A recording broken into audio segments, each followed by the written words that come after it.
For the last couple of years, I've been looking at what we as learning and development professionals, instructional designers, can learn from the world of product management, design and development. And the more I've looked into it, the more I've found real commonalities in what we're trying to do, but really different and unique approaches and ways of thinking about finding solutions. So in this video, I thought I'd talk about one of my favourite kind of stolen frameworks from the product world, the U.U.D model.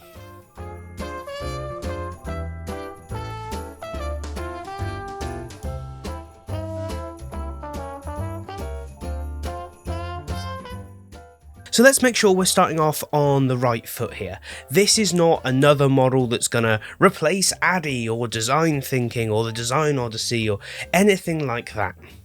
The U.U.D model is more like a framework to help you organise the other techniques, models and approaches you might use. The model basically looks at 3 key areas of concern or consideration that originally applied to the design of a product, but I think are really handy in thinking about how we design learning experiences.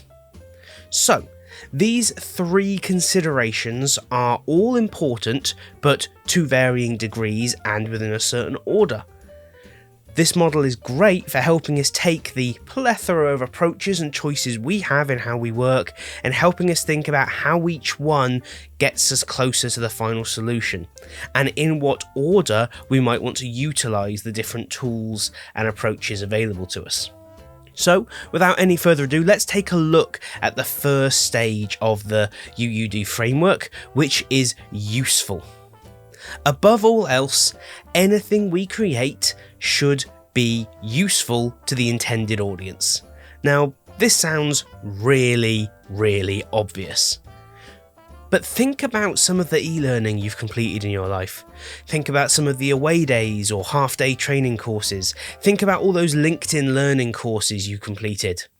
How many of them have genuinely been useful in your job? I submit to you the answer might be far fewer than the total. So, starting with how do I make this useful is a really important consideration for us. It also clearly describes what we might want to consider at this stage. We often start with the business in mind, a business request, a business change, and that's just the reality of working in a corporate environment. But that doesn't mean that that has to be the guiding principle as we get started.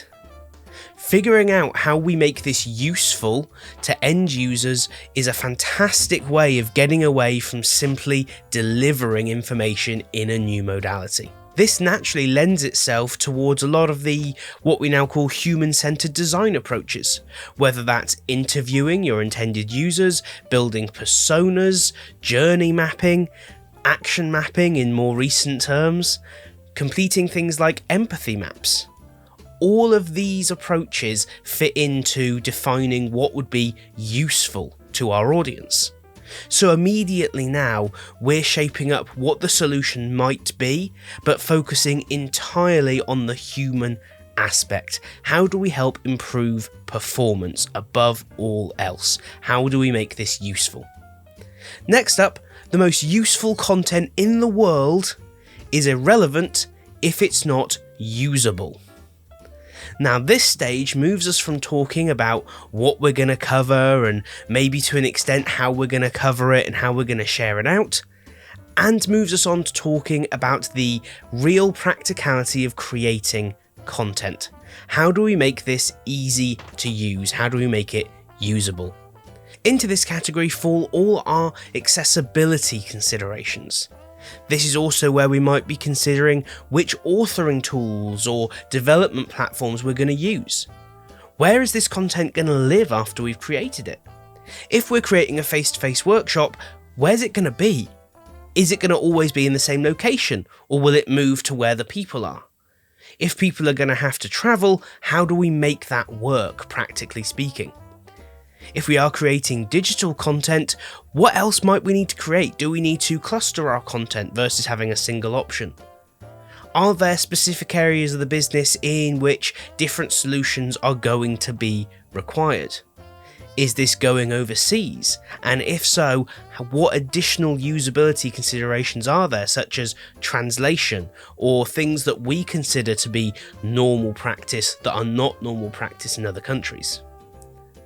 Having this really firmly separated stage focusing on usability also encourages us to engage in proper usability testing. Now, this is not sharing it with a few people and asking for feedback, especially not if they work on your team. Real usability testing is not about finishing the project and asking if someone would like to make tweaks. It's about rapidly iterating from paper prototype to wireframe into low, medium and high fidelity prototypes, all before you get to the fully developed final product. At each stage, allowing real users to get hands-on with that stage, try it out, struggle, find solutions, make suggestions, and then you question them about what they found easy, what they found hard, what got in the way, what was great, what was missing. This is the kind of usability testing completed on real digital products. When someone's creating an app and doing usability testing, they don't show it to 3 friends and 2 of the developers on the team and say, hey, any feedback? Of course not. This separate step encourages us to really think about the importance of usability and within that, accessibility as well. But that is not the final step. Just because something is useful and usable does not necessarily make it desirable. Now, I feel like this is the stage that people get a little bit lost in sometimes. And part of that is because the model comes from the product world, where desirability directly relates to whether or not people will use it, and in turn whether or not they'll buy it, and whether or not you'll have a commercial success. Now, obviously, when we're looking at this model, we're not necessarily thinking about commercial success in the same way, but we aren't totally removed from it. For us, commercial success looks like ROI for the business. For us, desirability is not necessarily becoming the summer's hottest new mobile phone release or the blockbuster in the theatre. Instead, desirability is the fact that people aren't fighting you to make this learning happen. Very often, when we talk about desirability, we fall into the trap of thinking, oh well, this is popular on social media, so we should leverage that. Or this latest big TV show or film is super big right now, let's leverage that. This exists in pop culture, let's leverage that. And we think this makes our content desirable. In fact, it pulls us into a competition we can't possibly win. As L&D professionals, we create workplace learning material, and I'm sorry to break it to you. Your workplace learning material cannot compete with the latest offering from Netflix or Facebook or Instagram. The vast majority of your employees will choose those options every single time. But don't feel too bad about that. Think about what the budget was on your last piece of e-learning, and then remember that Amazon spent millions of pounds an episode on the Rings of Power, which was, let's be honest, a little bit of a dud. So, let's talk about desirability in our own terms. Desirability is about getting the learner to do the learning without having to be chased. That's it, that's the goal. We want them to see the value. It's all about delivering a clear and somewhat obvious value proposition to your learner.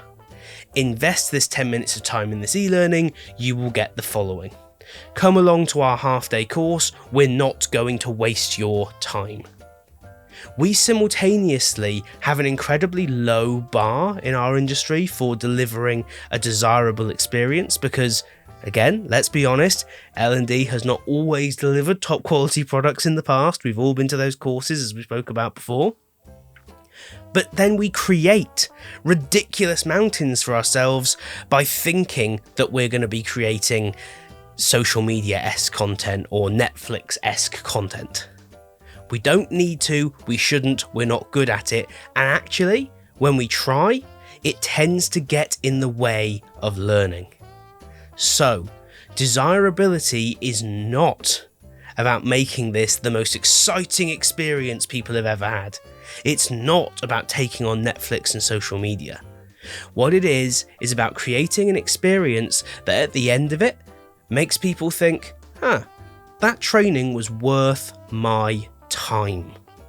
That was valuable. I can see that I am now better equipped to do my job because of this engagement. That's desirability in an L&D context. And that's really where the only way to gain that insight is by talking to your people, by conducting user interviews, focus groups, and getting feedback from your learners. And then once you've got that feedback, iterate.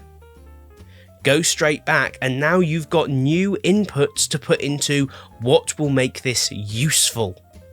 Excellent. Something's not desirable, i.e. it's not adding enough value. Brilliant. What would add that value? Fantastic. That drops into your usefulness section. That expands. You then make it usable. You then loop back round. Are we delivering value? Are we creating that desirable experience? You can see how this framework doesn't totally control how you work, but it gives you guidance. It allows you to group the techniques and considerations, especially if you are conducting kind of UX research around usefulness and usability testing around usability and accessibility. It really helps group and guide you through those processes. So I've started using this a lot over the last year, and I've got to say it has really aided not only my own thinking in generating solutions, but also in my ability to communicate those solutions and the process. It is very useful when communicating with SMEs, with clients, with other instructional designers and L&D professionals to be able to quickly ask myself those three questions. Is it useful? Is it usable? Will it be desirable? If I can't tie it down to one of those three things, I have to ask a follow-up question. Why are we talking about this? Why are we spending time on it? If it's not useful, if it's not usable, it's not desirable, we have a problem. I hope you found this video useful, and please let me know in the comments what you think of the U.U.D framework and if it's something you think you might consider using. Is there something you use from the product world, or perhaps you've stolen something from the marketing space? Let me know down in the comments. Before you go, please consider hitting the like button in this video, and if you haven't already, subscribe to the channel.